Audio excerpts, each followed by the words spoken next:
Okay, this is the council catch-up for July. Last evening we had our July council meeting. We also had a public meeting prior to the council meeting in regards to 439-445 Thousand Isles Parkway in regards to access off the parkway.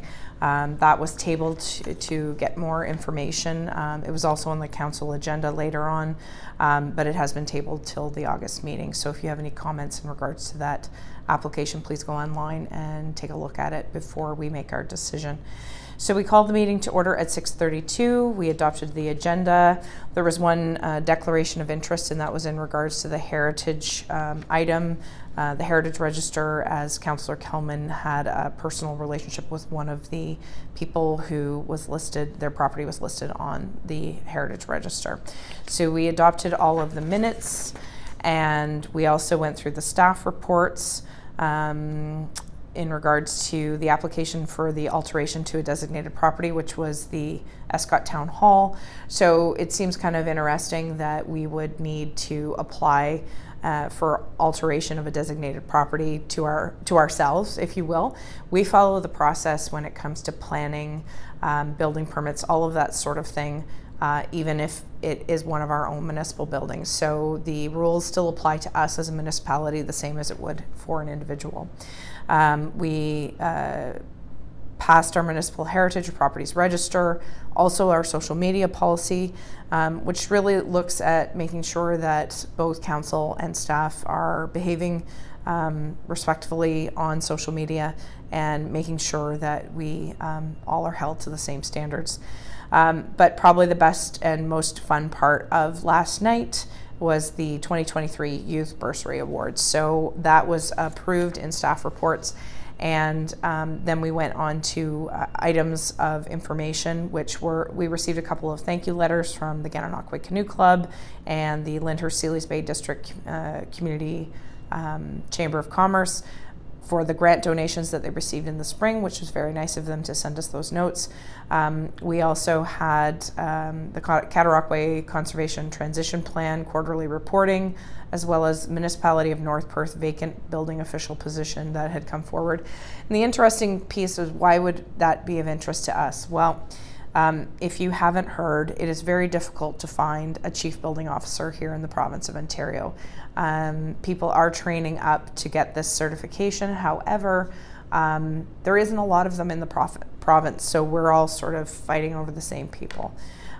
We also received a letter from the Women of Ontario Say No in regards to legislative amendments to improve municipal codes of conduct and enforcement.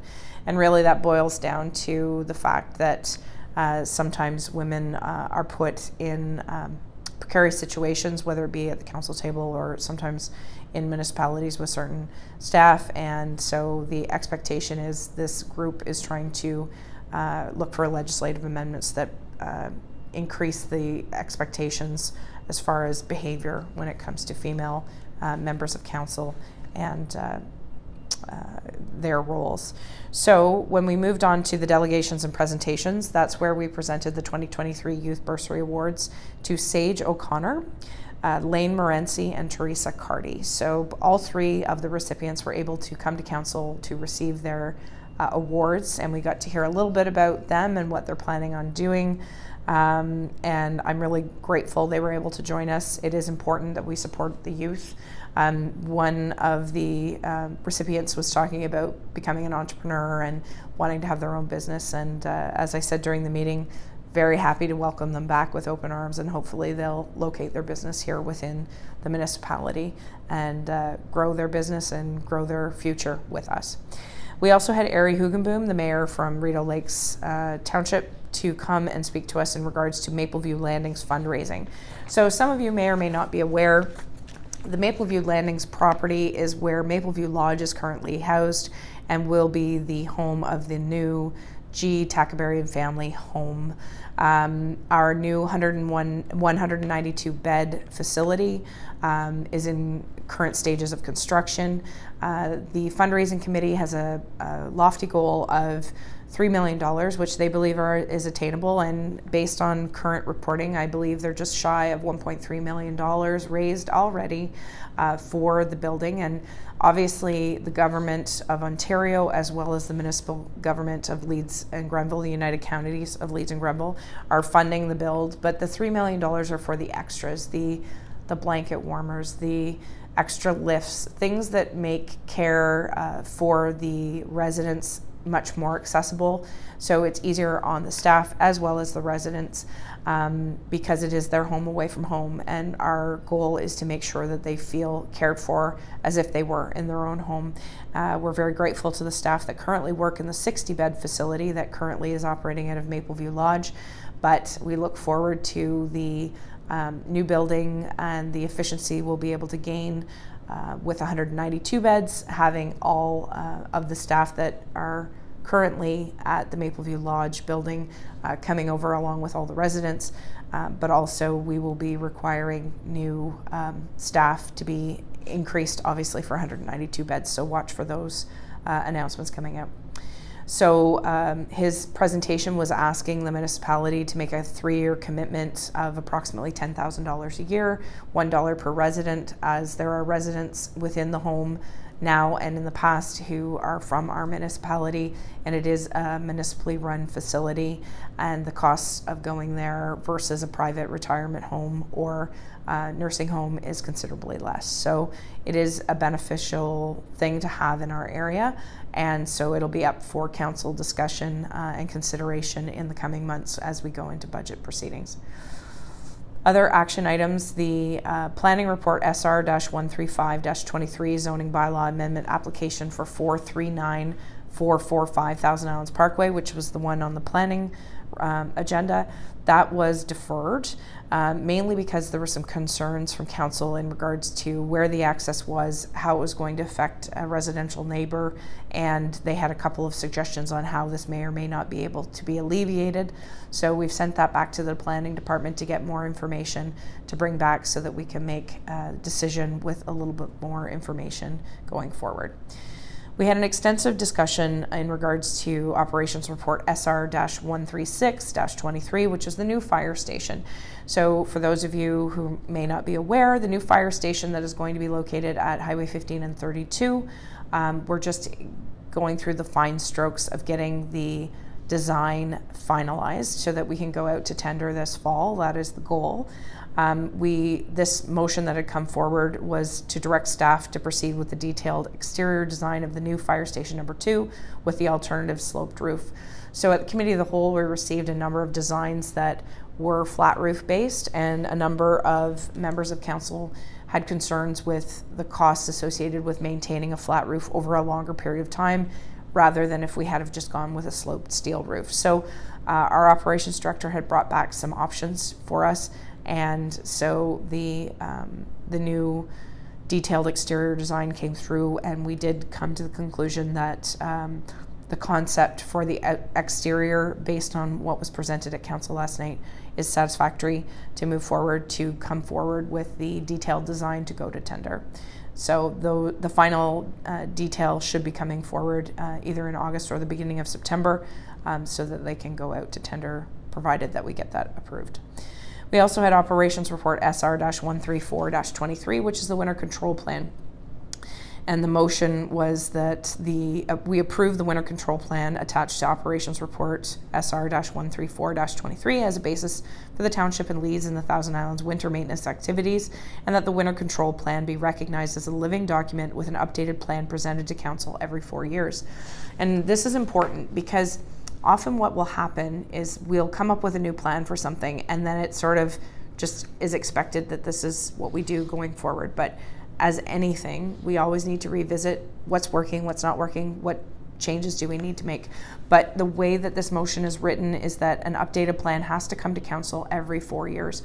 And what that does is, for the public, you can see where our routes are. So when you go into this particular document, you can see where a route starts, where it stops, where they pick up sand, what time approximately, depending on when the route was started. So it would depend obviously on start time and when the snow started to fall.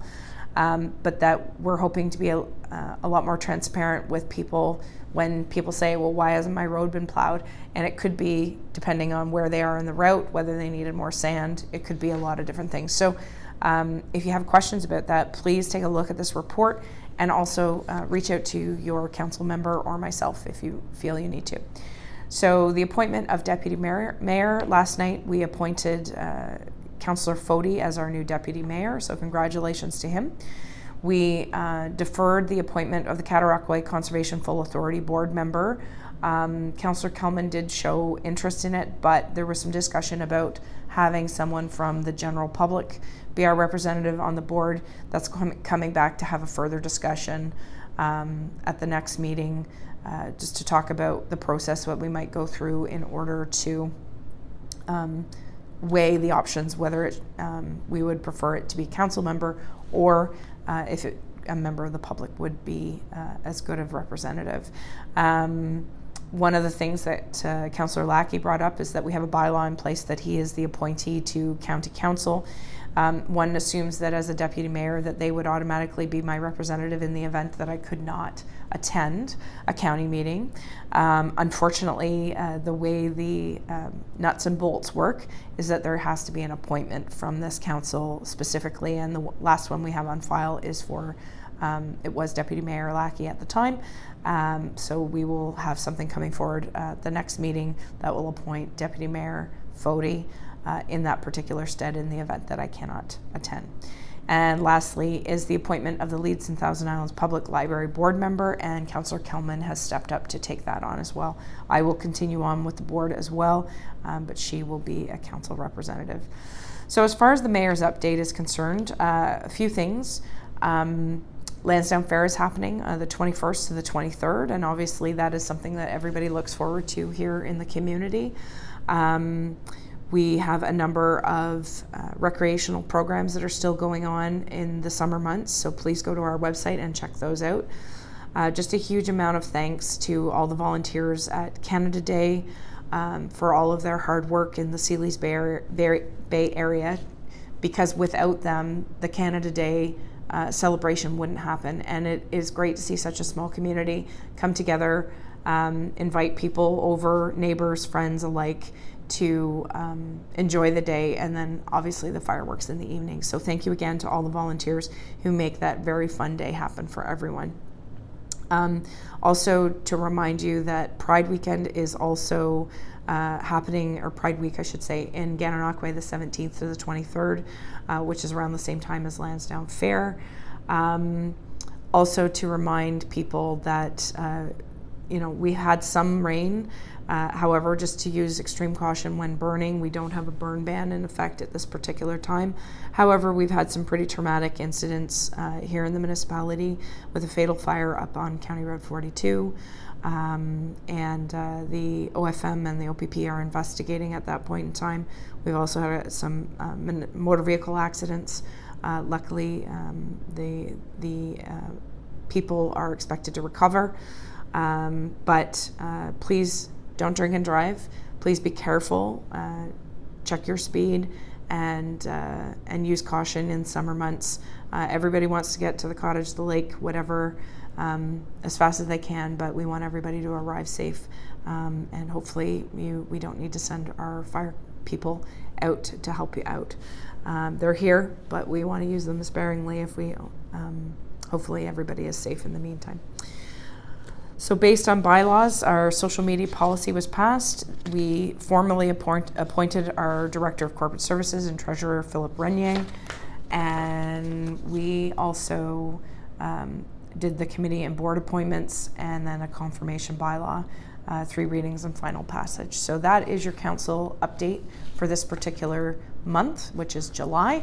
Technically, we are usually off in August. We have booked a council meeting, and it's very important that you mark your calendars for August 24th, which is a community improvement plan progress meeting where the consultants are going to give us an update based on the input. There is another opportunity, I believe, next week and or the end of this week, July 13th.